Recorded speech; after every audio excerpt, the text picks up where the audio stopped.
We're doing that is because we study it to solve all the problems in the world, in the real world. We study it to solve the problems of the world because there are, unless we solve those worlds, we cannot have God's ideal world. And the reason that these problems came about because of Adam and Eve, who were the original ancestors, fell. And so when the true parents come, they have to be able to solve all these problems. And so that is a reason why we study the original substance of divine principle. So then what are these problems in the real world? First, regards God. Fallen human beings live without knowing God. And people with faith believe in God, but they do not know God as well as God knows himself. And so they know it conceptually or by reason or because they need to. Or some people have faith for those reasons. So that is their position. What do we need to know about God? Our view on God. How human beings view God. This is important. And how do human beings see other human beings? And until now, we've all looked at God from a human point of view and other human beings from our own point of view, and so this was very different. And so the view that we've had can be very wrong. And so the view of God, we need to know how God sees himself, and how God sees human beings. Those are the issues. And so centering on God, how are we going to view God? Centering on God, this God. We know that God created this world. Then how did he come into existence? Unless we solve that problem, we cannot solve all the problems in the world. So that is the most most fundamental issues. Why is that? Because the nature, all things did not fall; they live as they were created. But the owner, that is, human beings, made a mistake. So human beings made the problems, and also it must be human beings that solve those problems. The fall came about because of the failure to fulfill a human portion of responsibility, and so the solutions also must come from the human portion of responsibility. So how do we see God? And so that is the first issue that we will deal with. And then so now how human beings see God, but how God sees God. What is God like when seen from his own point of view? He's the owner of all creation. How did he come into existence? Who did someone else did someone else create him, or does he exist on his own? If that's the case, then how is that possible? This is what we are curious about. So unless we solve this, we cannot resolve the ideological issues. For example, atheism says that there is no God. They deny God and say that everything is material. They deny the creation, and so they push evolution, say that all human beings are evolved. From where? From monkeys. This is a lie. But then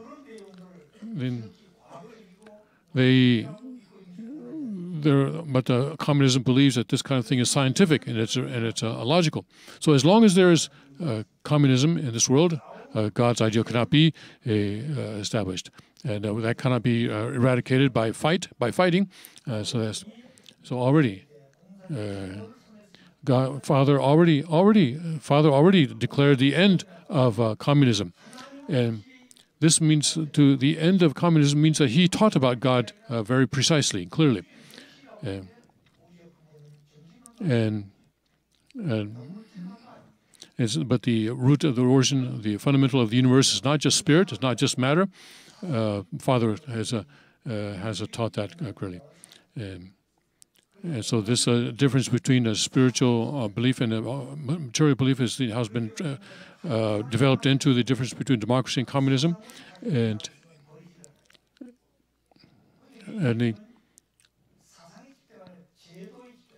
But democracy is not based on an ideology, but on systems, institutions, and so they maintain those institutions. And it's not dependent on the ideology as communism is. So if you look at the members of the Congress, they each belong to different parties, political parties, and each of these parties have rules, and unless they keep those rules, they are no longer a part of that party. So they make their own rules. So we need to see how God sees himself, and following that, then we will look at life differently. Our view of life will change. Where did human beings come from? What is their purpose for living? And is it the end when we die? Or like the atheists say, or is there some world after death? This kind of issue. And so we have our view of life changes once we change our view of God. And then, so the view of life of communists who don't believe in God and the view of Christians who believe in God is very different. The Buddhists have their own, and Confucianists have their own world, have their own view, and Muslims have their own view of life. And then next, our view of marriage will change. So two people come together. When they do that, then they have different views of marriage. And when we spoke this morning, we talked about family being the ideal of God's creation. And so, what is God's view of family? What is God's view of marriage? And this is not the view of a family or marriage that the human beings have, but it's God's view. What kind of a family is the one that God sees? And also a nation, a view of the nation. So until now, we've had a humanistic view of our nations. America sees itself in a certain way, and UK or France see themselves as in a certain way. And they draw lines on a map that they call international boundaries. And when we look at this, then what our view of nation is all different depending on the person and depending on the nation. But what is God's view of the nation? And is there division? There's no division, but there's a unity. But there's unity there. So because they all come from one. And so then the world that God wants does not have international boundaries. And birds do not, and the fish do not have boundaries. Even worms don't have international boundaries.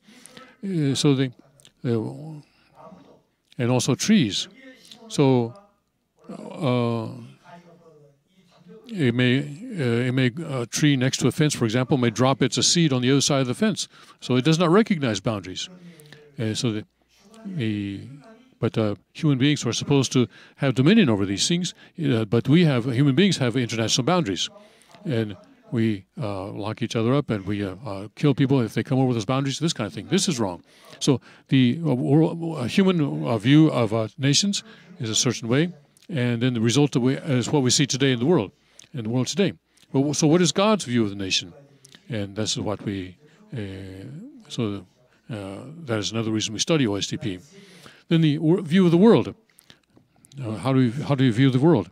This world has about 200 or so countries in it, and they all have boundaries, and they have their own traditions. They all have their own culture. So with this, they cannot be united. They cannot become one. So God's ideal will not be established. But then this kind of a view of the world is there. But what is God's view of the world? And so God wants us to learn about that. And then the same with the universe, and then history. So history was it records the actions of a certain person, and people study it and study it. And then that is the view of history that we know of, but also the view of history depends on the person as well. One person may look at the history in a certain way, but then later on another person will change that. So then what is right? So then it was initially this was thought to be right, and later on something else is thought to be right. So then, what is God's view of history? He was eternal, and so his view of history will be eternal. And then about the universe. How do you see the universe? So each person is different, and scientists and astronomers view and study the universe, but that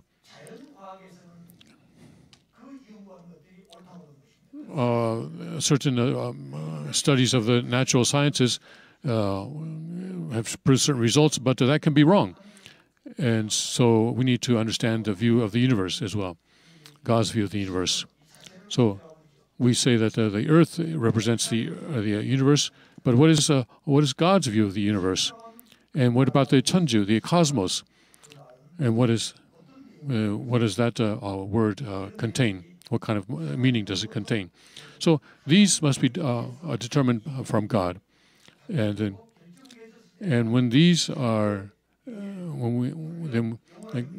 God is absolute, unique, and unchanging and eternal, and so also these things must be absolute, unique, unchanging, and eternal.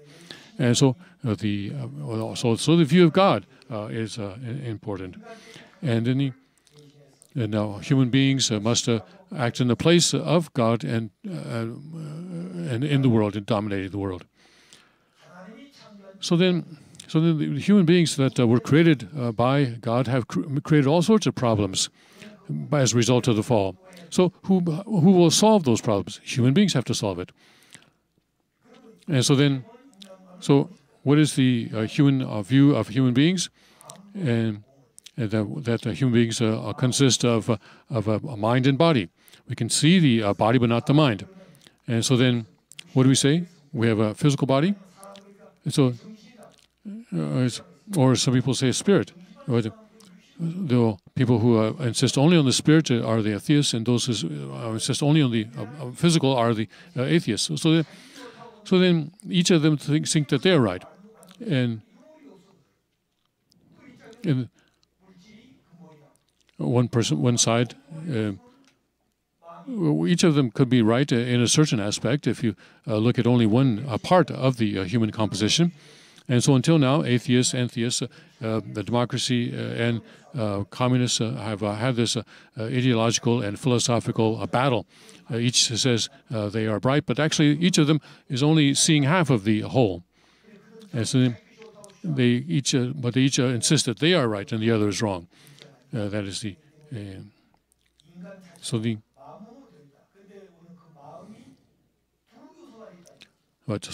there is we have a mind, but there's two aspects of the mind: a good mind and an evil mind. And there's we have the original mind that's connected to God, but also the evil mind that's connected to Satan. So there's one mind, but that mind is divided. It's we have one body, but two minds. And so although we cannot see it, this mind through the body is expressing the thoughts. And so when the original mind is expressed, then we do acts of goodness. And when the evil mind is expressed, we do acts of evil. So one leads to happiness, the other leads to unhappiness. So then, what kind of existence are human beings? God created us. So then, how does God view us? How did the original human beings, as God views them? So depending on how we view that, we can, depending on how we see that, we become able to resolve the problems of today, in today's world. So human beings were basically are man and woman, and centering on, when they come together, centering on love, that is the family, through marriage as the family. And so then there's the importance and preciousness of a family. So what kind of family? What kind of family does God want? And so God has given us the family pledge in order to maintain and maintain such families. So human beings have a certain view of human beings, but what is God's view, the original view? That's what we must study from now. So then, this family, the mind and body are divided and fighting each other, and so when that kind of man and that kind of woman come together, then even bigger problems come about. But they come together because of love. They have what they should have. What a man, when they come together, a man has a certain purpose, and a woman has a certain purpose, and that purpose both should have the family as the purpose, a common purpose. But but in the fallen world, in the secular world, they have different purposes, and they have different views of life and different views about many things. So they come together. They say they come together of love, but those purposes, their purposes have to be the same. So what do they do? What should they do in the family if they come together? Then originally the idea was that they would establish a true love in the family. But in the fallen world, when the man and woman come together, they fight. They come together in love, but there's a disorder there. It's a disorderly love. So for example, one spouse may commit infidelity or something like that because they have different purposes, and then the family will fall apart. So we see how precious the family is. So then, from the family seen from that position, so our families.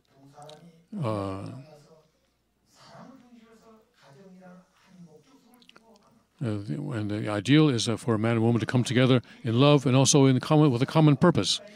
And then that becomes the basic unit for society and the world, and the nation and the world. Without the family, there is no kingdom of heaven on earth or in heaven. And so the family is the basic unit. To form that family, you have to have a man and a woman. So, what is the element that allows a man and woman to come together? And that is a true love. But right now in the fallen world, that love is a false love, centering on Satan, and so that is why there is a divorce and infidelity, and the family breakdown. But the family that God created cannot have divorce and cannot be broken. Why? Because it is a family that represents God in substantial form. And just like this God is absolute, unique, eternal, and unchanging, so also the family will be absolute, unique, eternal, and unchanging. And the husband who is in that family will also be an absolute, unique, eternal, and unchanging man, and the woman will be the same. And so the ideal of the family will be that way as well. And so then the society that is made upon such families and the nations made upon such families will be that way as well. And so the family, what do we do? It is the basic unit of a society and a nation. And if the family breaks down, then the society and the nation break down. And if the family is sick, then the society and nation will be sick. And if the family is healthy, then the society will be healthy. And if the family is happy, the society will be happy and the nation will be happy. And so for everything, the family is not an individual, but when there is a family, then they will have children, sons and daughters. And then the family is God's ideal of creation. And so if the family breaks down, then God's ideal cannot be established. So Satan has been breaking down the family so that God's ideal cannot be established. So that is the first thing that he has attacked. He wants to absolutely, in the last days, want to attack the family. So what does he do?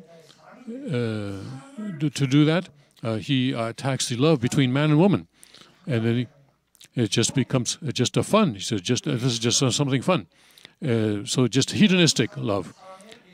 So he just for using love for to make money, commercializing love. This is the fallen world, and this is satanic. In the satanic world, we see the family breaking down, and even if there's love, it is false love. And so I have this man, but I'll have another man, and I have this wife, but I'll want to have relations with another woman.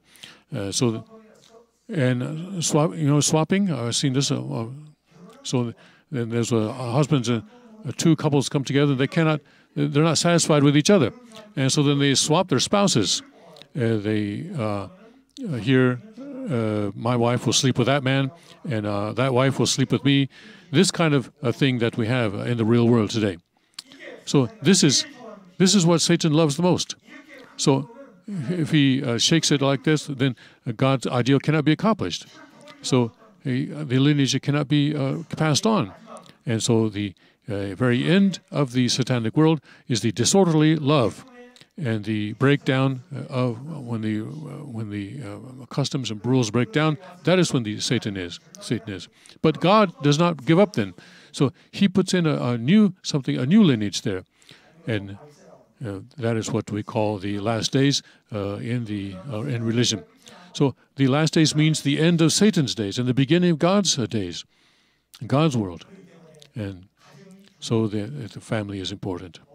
So today, religious leaders, clergymen are now engaged in illicit love in many cases. And they even abuse small children. So this is the final days, last days. And so in the OSDP, this is not just OSDP, it's OSDP absolute love. So we need to have that in the title of this. The title of this education that you're receiving now is the OSDP absolute sex education. So actually that should be the title. So until now, this is the first time that we have not had that title. Isn't that right? Even if we have a seminar, there's a title, and we're teaching God's love. There has to be a title. So just Mr. Yu comes here and talks. Is that all? There has to be a title. So OSDP, absolute love education. Our father's OSDP teaches absolute sex. Without that, the family cannot. Without that, the family cannot stand properly, and so that is what we mean to study OSDP and absolute sex. So, any leader, any teacher, all leaders, all must receive this OSDP absolute sex education, and to establish the standard of absolute sex. And even if the man and woman were to be naked, still they would not cross over the line. So Father said this, that who can go to the kingdom of heaven? Even for a woman to go into the kingdom of heaven, she has to line up the most handsome men in the world naked, and then to pass through that line. They have lined up in two lines, and then go through there without any disturbance in her heart. And then if she can go through that, then she can get into the kingdom of heaven, and also the men as well. So 100 of the most beautiful women in the world lined up in twos, and two lines, and then the man goes through there without his sexual organ becoming excited. Then that person can go into the kingdom of heaven. So otherwise, he cannot trust the kingdom of heaven to any other person.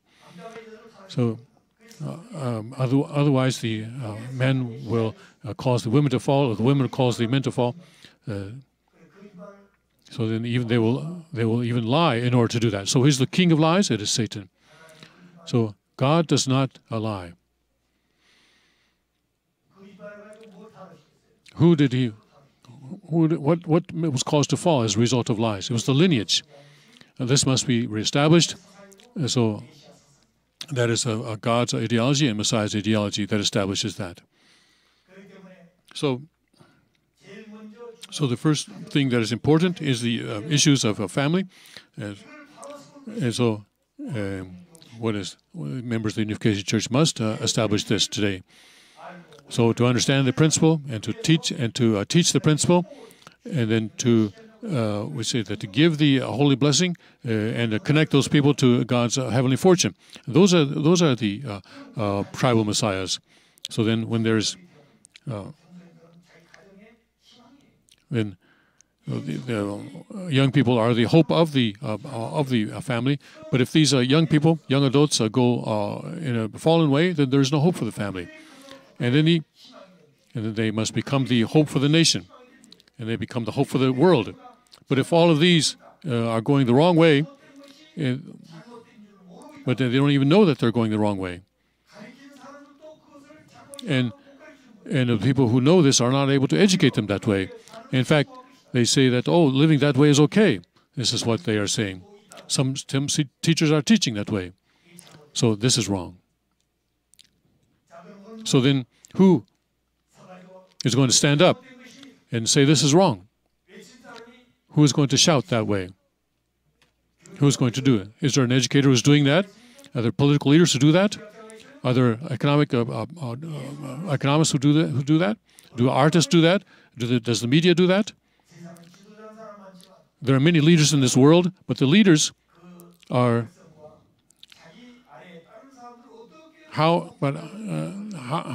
where are they leading the people to? What is their purpose, and what kind of destination are they leading them to? That is the issue. So the youth issues and the sexual problems, sexual organs, and the also homosexuality and same-sex marriage. When Obama was president, what did the United States do? They welcomed homosexuality, and they said that same-sex marriage was okay. And this is done by politicians, because this is how they get votes. And this began in San Francisco in America. So they have to get the homosexual votes in order to be elected. And so they help the gay community. So they just do that for the votes, and so they made that legal, and forced everyone to recognize that. And so in America, families have a lot of benefits, and so men marry men and women marry women and say, "Oh, we are families too. We deserve those benefits too." So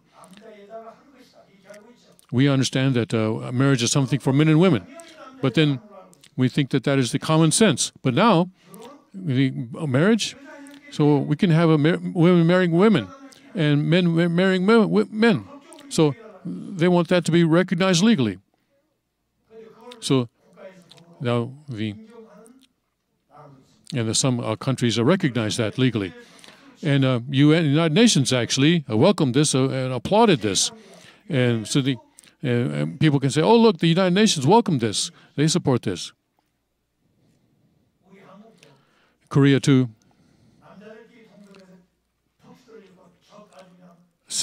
Same-sex marriage now occurs. They tried to be registered as a family, but the government wouldn't allow them. They wouldn't recognize them as a family. So then they turned back, but they insist that they are a family. Look, America does it. The United Nations welcomed it. So why doesn't Korea? But not in Korea, they say. The government says so far. There's a law for that. So what happens though if the National Assembly makes such a law? But the National Assembly members, if that happens, then that nation will be destroyed. So then the leaders, then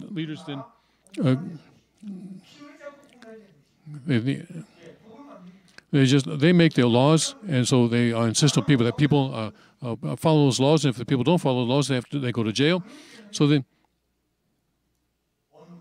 then this world where we live, where is it going? Who are we following? There's no one that we can trust. No one is standing up to say that this is wrong. No leaders are standing up. And it has now become so common that no one will even recognize that. Even people, if there is someone who stands up like that, people say that, that this person is wrong. This is how Satan has made it. And so then, can we just leave this world as it is? Then,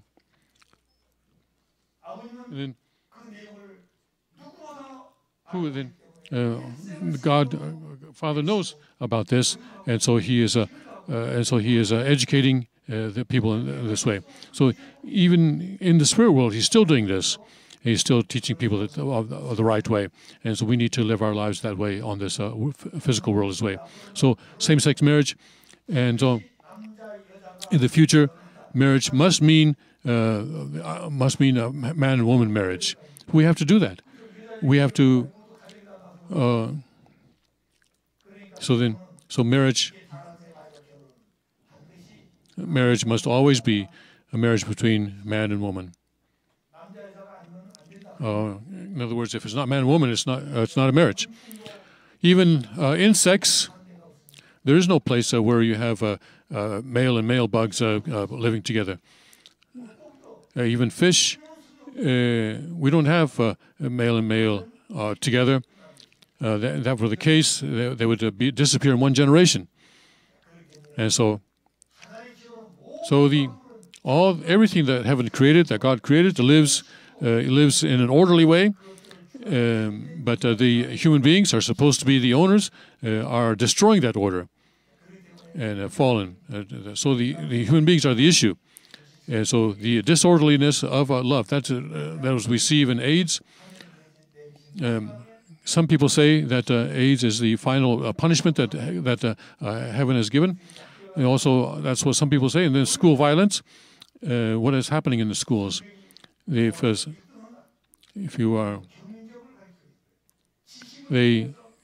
teach a competition. They don't teach character. They are very far from teaching character. And so in the schools, when people finish school, they're just interested in who was number one in the class. That's all. And so then, and they compete to see who can be number one, who will be number two. Then when they get out into society and into the workplace, also they have this spirit of competition. And so they sometimes criticize other people so that they can get ahead of that person, or they try to undermine other people. That is the content of the fallen world. Not everyone is that way, but that is becoming more and more universal. And so the school violence, and then in the workplace we have the labor management relations issues, and this is has to do with the company. So workers will want to talk about their own benefits. That's fine, but this affects the economy of the nation. So if this goes too far, it affects the economic well-being of the country. This is the issue that we see today. And so unless we solve these problems, we cannot have the ideal world, the world of peace. Racial discrimination. Just because color is color is wrong, color is different, color is different, we cannot say that is wrong. It's just white people, just black people, just yellow people, we have all sorts of skin colors, but inside the skin we're all the same people.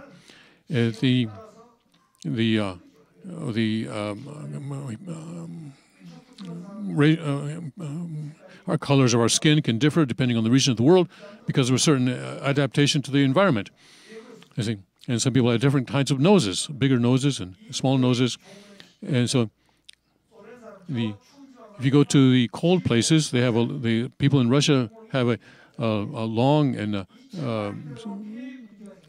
noses, because if the cold air gets in to their lungs, it damages their lungs, and so they put it through a longer nostril so that it will warm up more quickly, become warmer before it goes into the lungs. But it has the same function. So the color of the skin is not an issue. and everyone has tears, and everyone say that when it hurts, they say it hurts. When they are young, a child, infant, they are the same.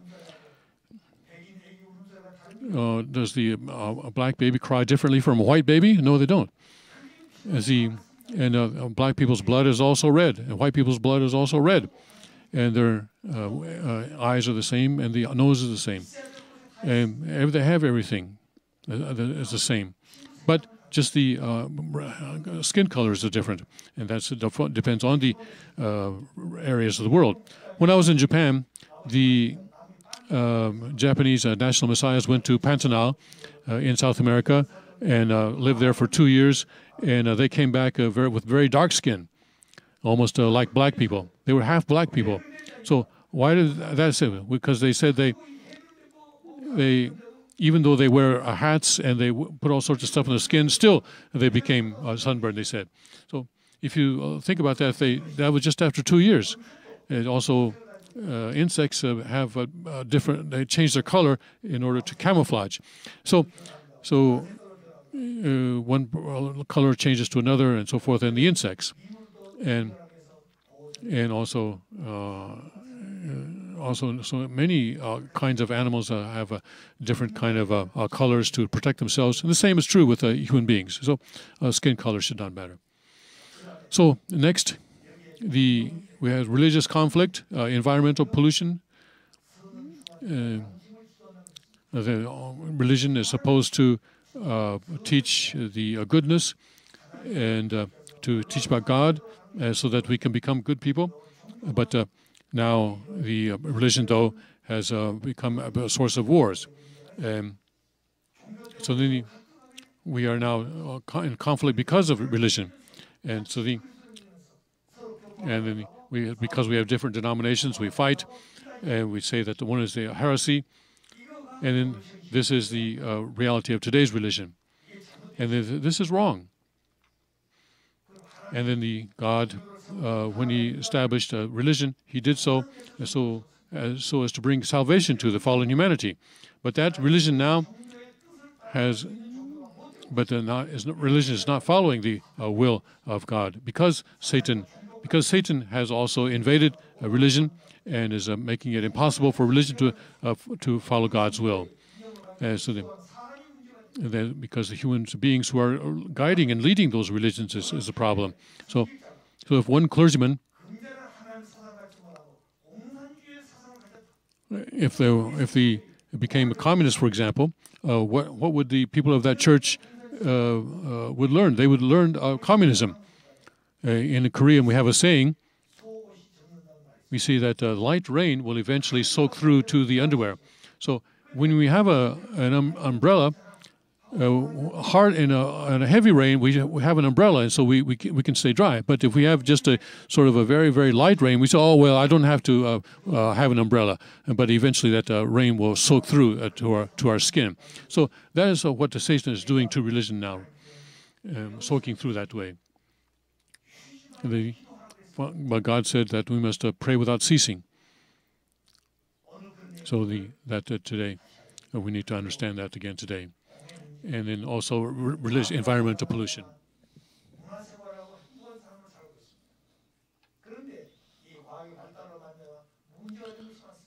But a lot of problems have occurred because of the development of science. For example, air pollution. And the land on which we live and where we grow all the food that we use to eat has been polluted. And when we grow food in that polluted soil, that comes into our human body.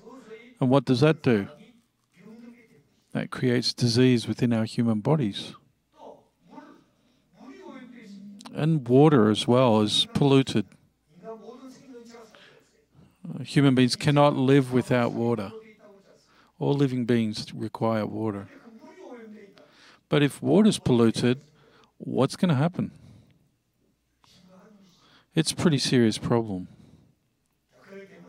So the problem of pollution, food food problems, ideological problems, communism, democracy, this kind of ideological conflict.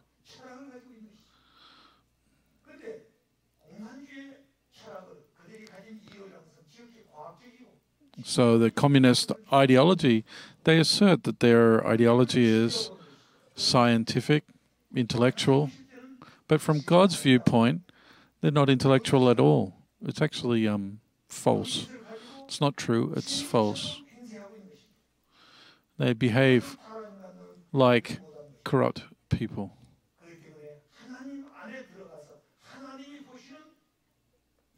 For that reason, we need to go inside God and see, how does God view human life? How does God view human beings?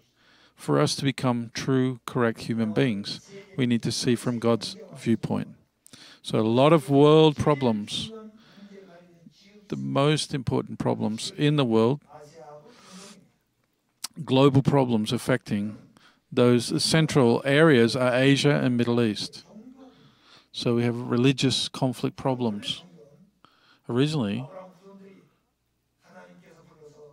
God called Abraham to establish Judaism, and on that foundation, Jesus was meant to come, and on the foundation of the Jews as the chosen people, but they denied that Jesus was Christ and they murdered him. So he's coming again.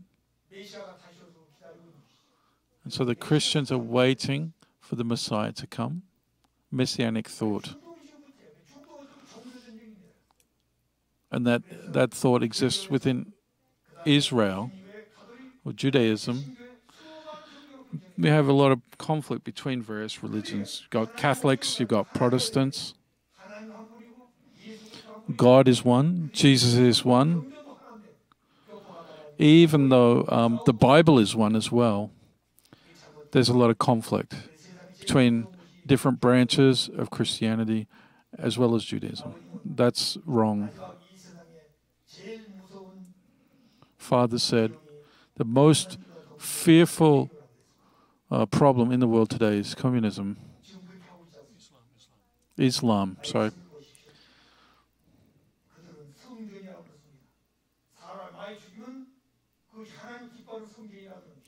So they have a teaching that God is joyful if we kill the unbelievers. That's really the end of religion. It's really the worst case of devolution of religion. Therefore, in Middle East, we have this kind of religious problems. In Asia, we've got the North-South Korea problem. This is a conflict of ideology. For that reason, we say if North and South Korea can be united, then the world can be united. It's the final problem. So what is the ideological problem that manifests on the peninsula? Where does that start from? That starts from the corruption in the Garden of Eden. Because God is the source and origin of goodness, cannot deal with evil. And therefore, when Adam and Eve fell within the Garden of Eden, God needed to divide good from evil. Adam became the embodiment of good and evil. Therefore, even though God could not divide Adam into two, he divided Adam symbolically into the two sons, one representing good and one representing evil. And that division has continued down through history and manifested now in the forms of democracy and communism. And that ideology is brought to culmination on the Korean Peninsula.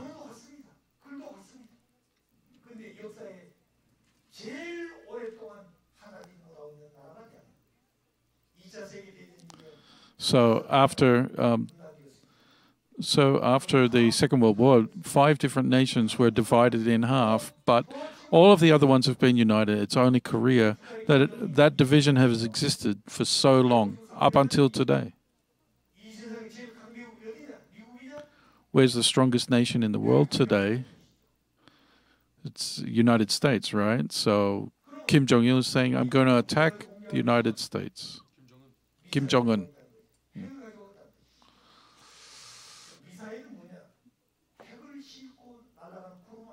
So what's the point of missiles? Missiles to launch nuclear warheads onto those missiles, fly them through the air to attack. Go for 10,000 kilometers. And that's what Kim Jong-un is attempting to develop in order to threaten the United States. It's a big problem. Something's wrong in the mental state of this leader. But you know, even if he's crazy, nobody can affect the situation because it's a totalitarian regime. So, for this reason, many people around the world, the focus of many people's concern is the Korean Peninsula.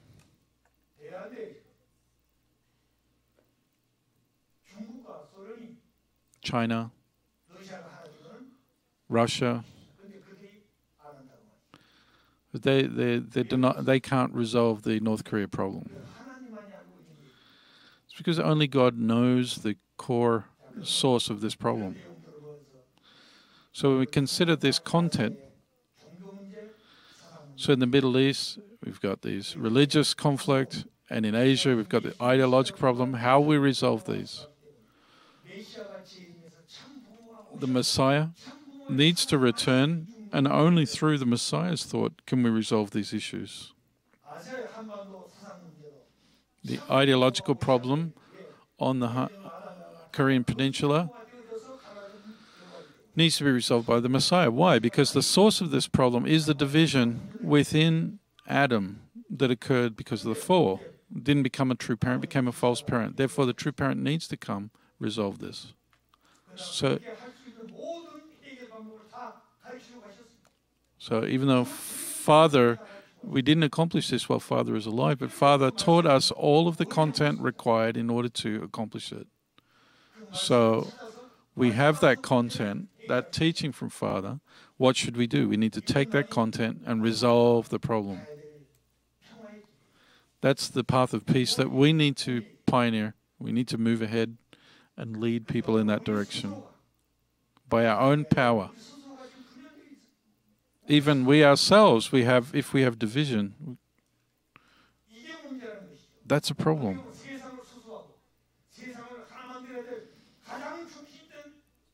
We, the unificationists, are meant to be the center that can bring the world into unity and harmony. But if we are divided within ourselves, that's a really serious problem. It's something that brings great grief to God. And even the true father, true parent is grieving because of this situation. Can we look at each other and say, who can we say who is principled, who is unprincipled? Those who have left Father are unprincipled.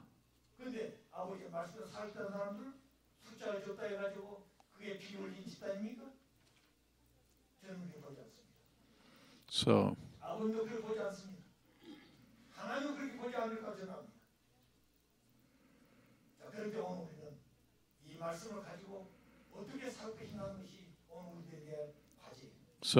the issue that we need to deal with today is how can we take this content and education from Father and live. So everybody wants to have a peaceful unification of the Korean Peninsula.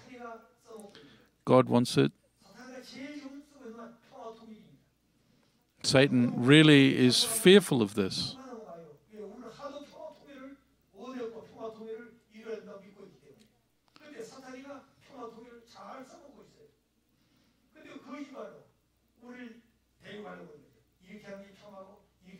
So Satan wants to corrupt us by tricking us so that we don't understand the true nature of peaceful unification, but wants to rather corrupt the way that we understand it.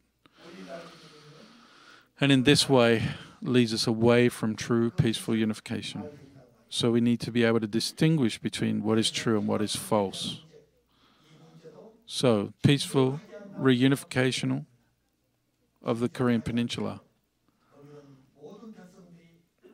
Even if we accomplish unification without war of the peninsula, if there's people are starving,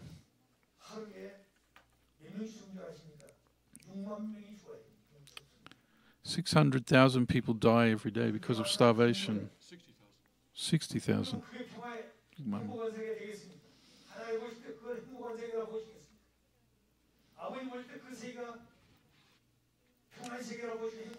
Do you think Father would consider such a world a peaceful world? Would Father be happy about that? Even if we remove war from the face of the earth, if people are starving and dying through starvation, it's not a peaceful world. What about disease? There is disease in the modern world. In the advanced nations, there is so much disease. And there's even diseases that cannot be resolved through medicine.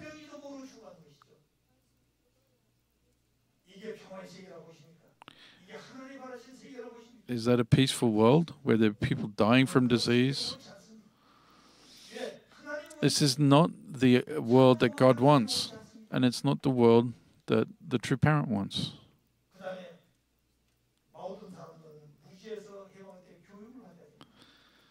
Also, all the people of the world need to be liberated from ignorance through education,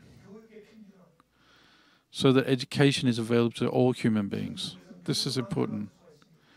In advanced nations, you can receive education pretty much quite freely. It's all available. But in the undeveloped nations where there isn't money, people have limited access to education. They're not able to receive education and develop themselves. And that is a loss for all of humankind. It's a loss for God. So when we look at these realistic problems facing the world today, if we don't resolve them, we cannot build God's ideal world. So within OSDP education, we need to find a way to deal with these realistic problems.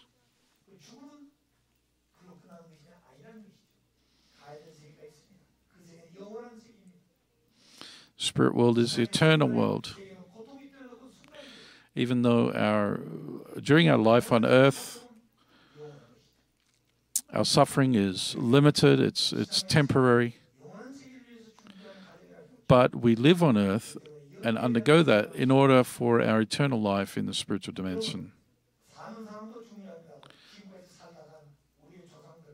So all of us who are living life today are important, but we also need to think about the people in the spirit world, our ancestors who lived in the spirit world. According to principle, these people return through resurrection.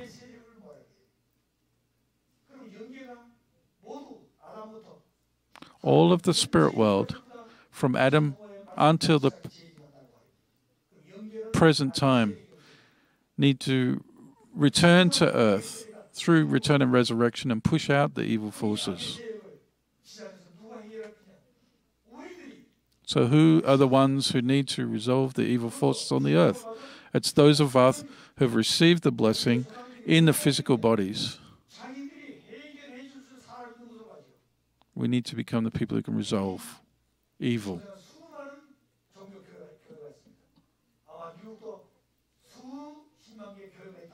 There's many tens of thousands of churches and religious people all around the world. They all pray, study God's word. But what about the spirit world? The people in the spirit world, where are they going to come to on the earth? People on the earth go to the church that they belong to. So the people in the spirit world want to return to people on the earth who can resolve their problem. But what if their descendants are not in a position to resolve their problems? And then that's a problem for the people in the spirit world. They cannot return to earth to have their issues resolved if their descendants are unable to resolve those problems through ignorance.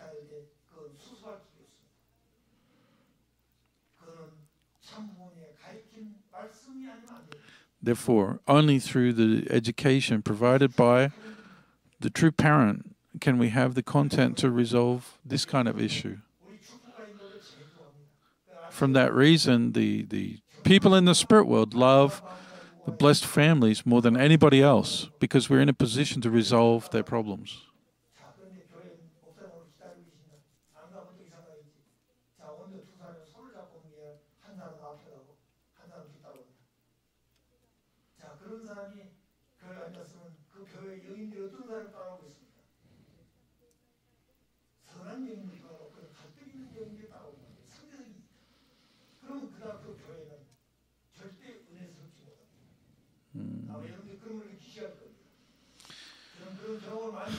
I've been to many different churches where there is no grace because the spirit world is not active. And then there are churches where there's a lot of grace, a lot of great spiritual atmosphere. But then when the people within that church fight and have problems, then it blocks the path of the spirit world to come to them. So the problem of philosophy deals with the basic questions of existence in the world. But above the world of existence, the question is, does God exist or not? And if he does, how does God exist? What relationship between God and us? And what is the relationship between God and the created world? What is the relationship between human beings and the created world? Human relationships, how should they be? So from the viewpoint of philosophy, the basic problem of philosophy is the questions of existence and the questions of relationships. And they need to be all organized and made clear through the education. If we cannot resolve those problems, we cannot bring hope to people through philosophy.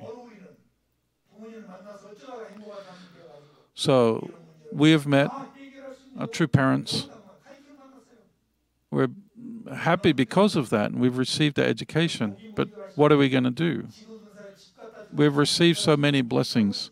What do you consider to be a blessing?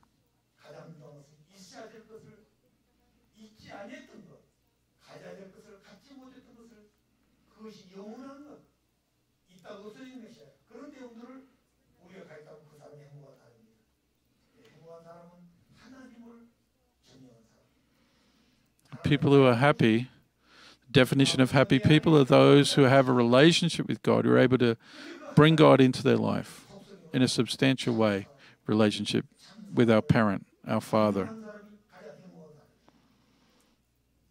Those who have true love, that's true happiness. So the Messiah is the master who comes, who's completely conquered and absorbed true love. That's the Messiah.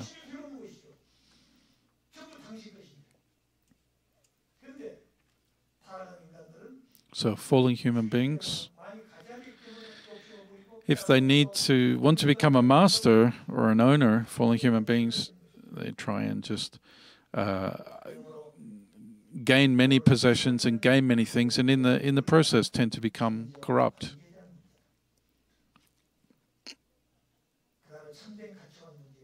So the problem of true value system,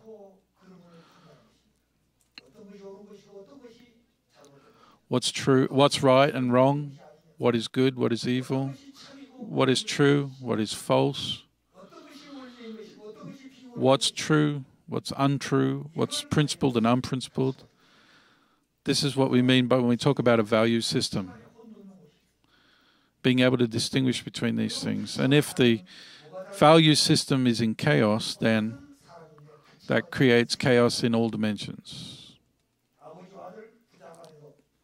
Between a father and a son, if they have different value systems and different view of value, then their thoughts are different. The way that they think about things is different, and their evaluations of any situation become different. If the value system is different, the way they think about things is different, and therefore how they assess and decide on things, assess things is different. This is good. No, that's not good. That's bad. This is good. That sort of difference emerges, and then they come to have conflicting, claims as to what is right and what is wrong.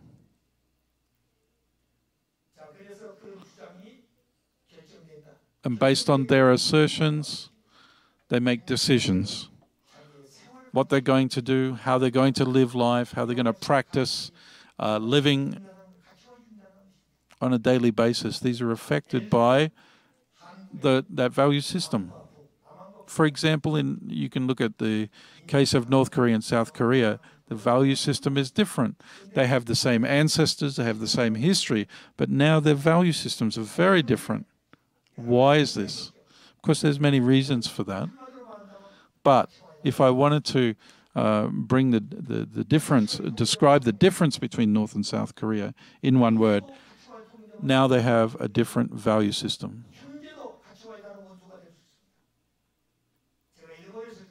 When I was in Japan there are two organizations, one which supports South Korea and one which supports North Korea. Two, Korean organizations there.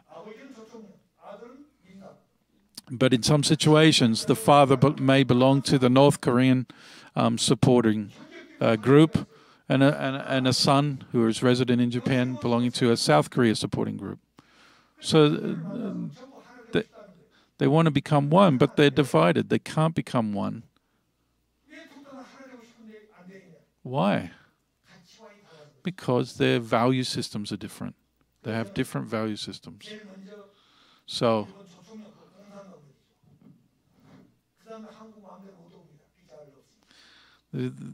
we have these two groups in Japan, and they're not able to come to Korea by themselves, depending on who they belong to, because they can't get visas.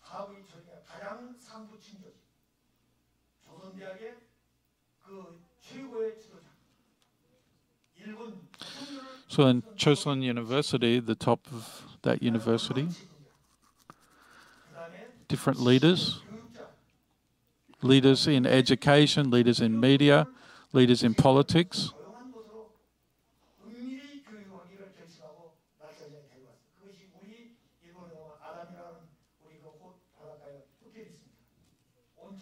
That kind of education we conducted over there from both groups. We gave them some conditions. Don't attack each other, don't take photos.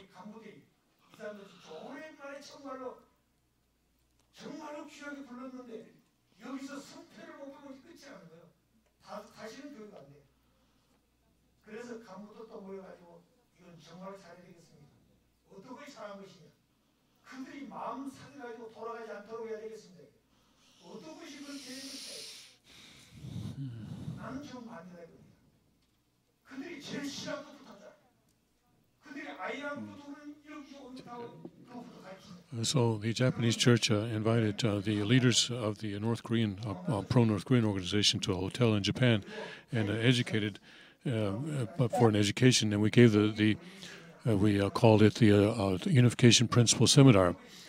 And we began the seminar. So, well, let's pray, we said to these North Koreans. Let's begin with a prayer. And they were very surprised, and they were upset because we just mentioned the word pray. They would just run away. But I said, yeah, let's do it. Why? Because if just one person remains, then that will be victory. And if they all go away, if they all run away, then that would be we'll lose them all. But anyway, since we brought them here, let's pray. So and we invited the South Korean leaders as well. And so let's pray of gratitude to God, because you've been wanting, your two organizations have been wanting to meet together for decades, and you haven't been able to. You're able to do it for the first time. So I prayed, and guess what? No one left. And they were actually looking at each other. They were looking at each other to see who was actually praying. I said, well, when the prayer succeeded. And so when they came into the room, where it says there, it says a Unification Principle Seminar. They wouldn't come into the room because they saw that title, that banner. Well, we didn't come here because we're Unification Church members. We said, well, we didn't ask you to come into the Unification Church. You want to become one, right? So this is a unification, right? So have you become one? No. Have you united? So the South Korean supporting organization also wants to become one, but they can't. Why? Because you don't have a principle that will allow you to unify. And so you don't have a unification principle. So that principle is the unification principle. So we brought here to learn that principle. You don't want to do that, then you don't want to unify.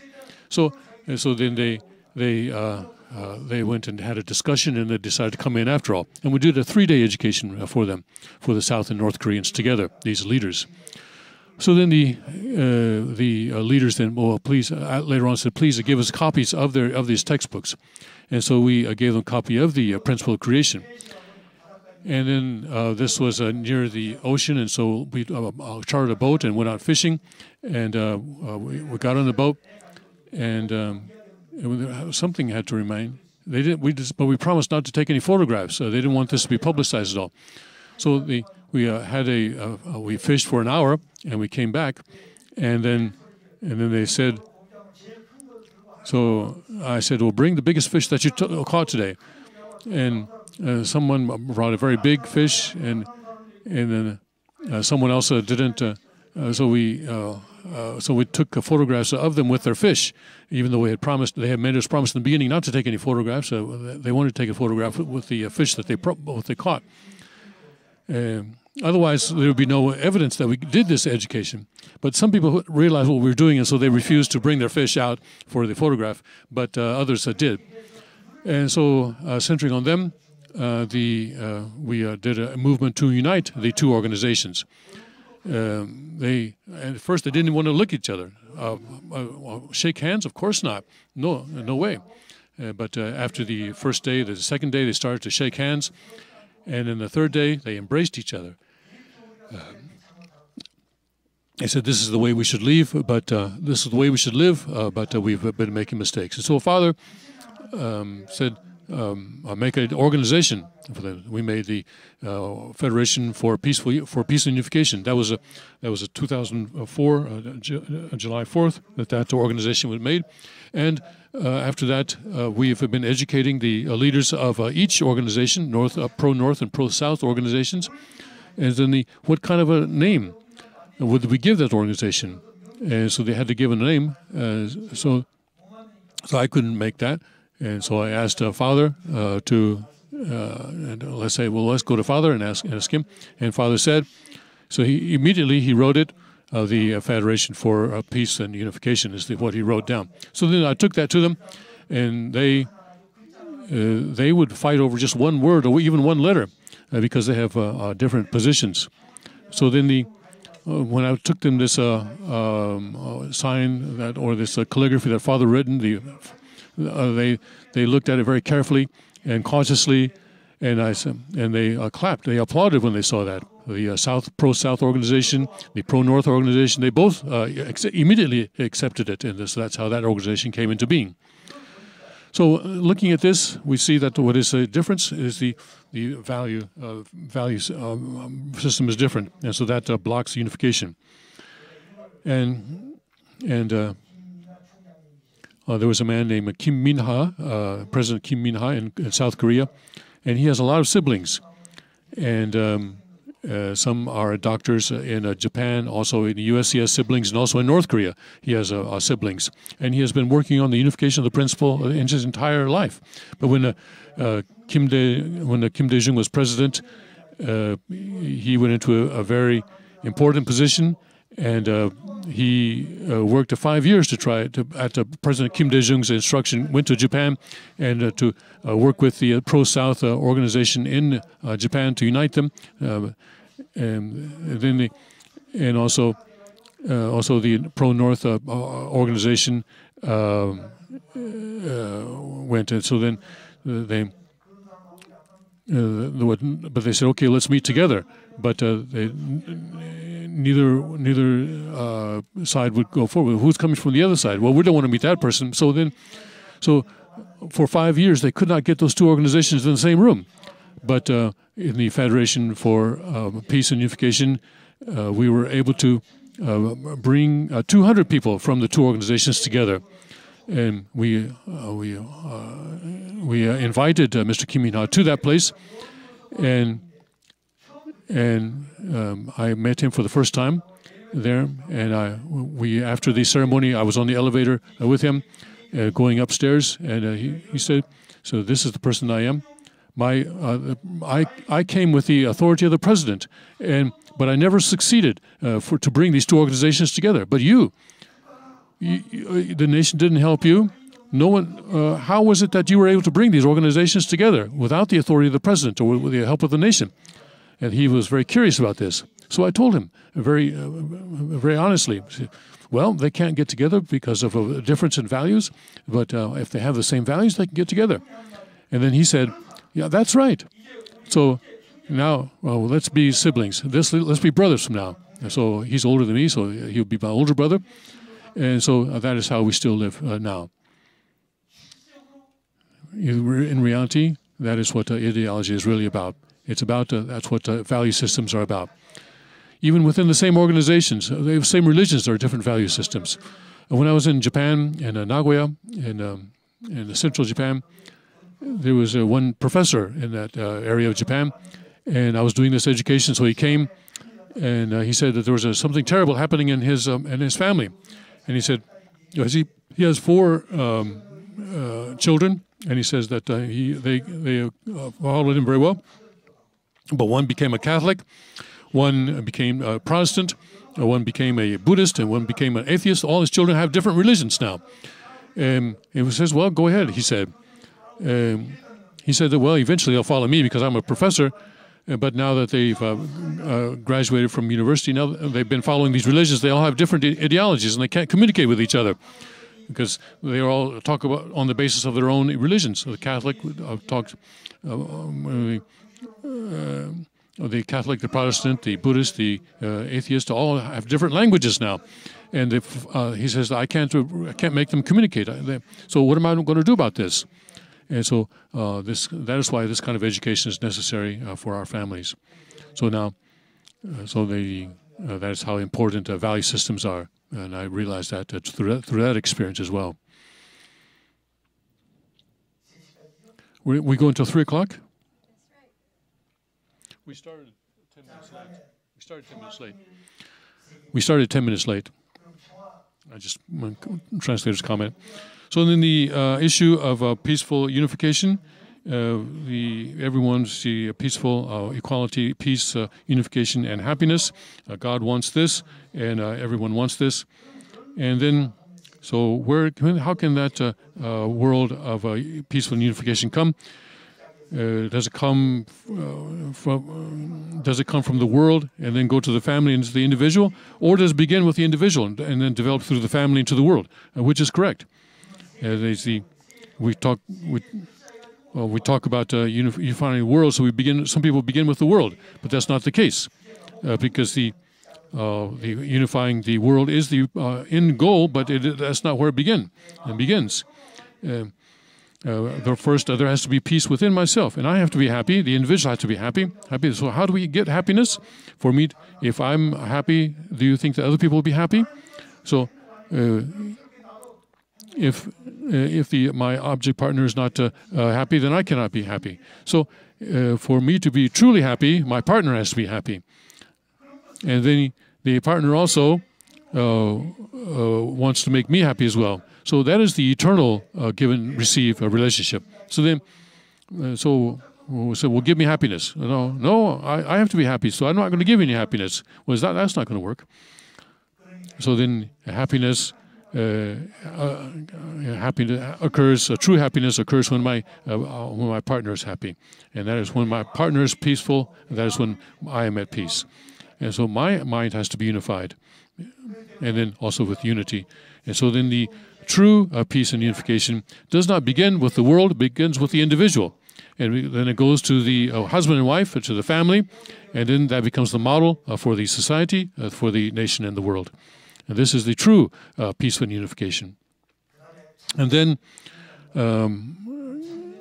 the issue of a true view of human beings. Human beings have created the fallen world, and so then human beings have to become right, have to be set right, and without God there cannot be anything that is true. And so then, what kind of person is a true person? So then, who am I? Am I a true person, or am I a false person? And am I a good person or an evil person? Or am I somewhere in between? Sometimes I'm good, sometimes I'm evil. Sometimes I live by my original mind, sometimes with my evil mind. So if we become that person, that kind of person, then is that kind of person is a true person? No, it's not. Then what about God? What is God going to do then? God wants to make to restore human beings to become true human beings. So for that to happen, then I need to know who I am, what I am. So in OSDP, I think we'll realize the answer to that question: what kind of person am I, and how can I get to God? So then the original view of human beings as God created us. How did God create us? What is the position of human beings as God? What is the position of human beings that the Father said, that God said? So then the values and systems of the original human beings and the fallen human beings are different, and we need to know what is the original values that we have. So then we know if we know that, we will know where we have to go to. And then through this workshop, we'll be studying about that. So then we will stop there, and we'll have a 30-minute break, and then we will continue after the break. Thank you very much.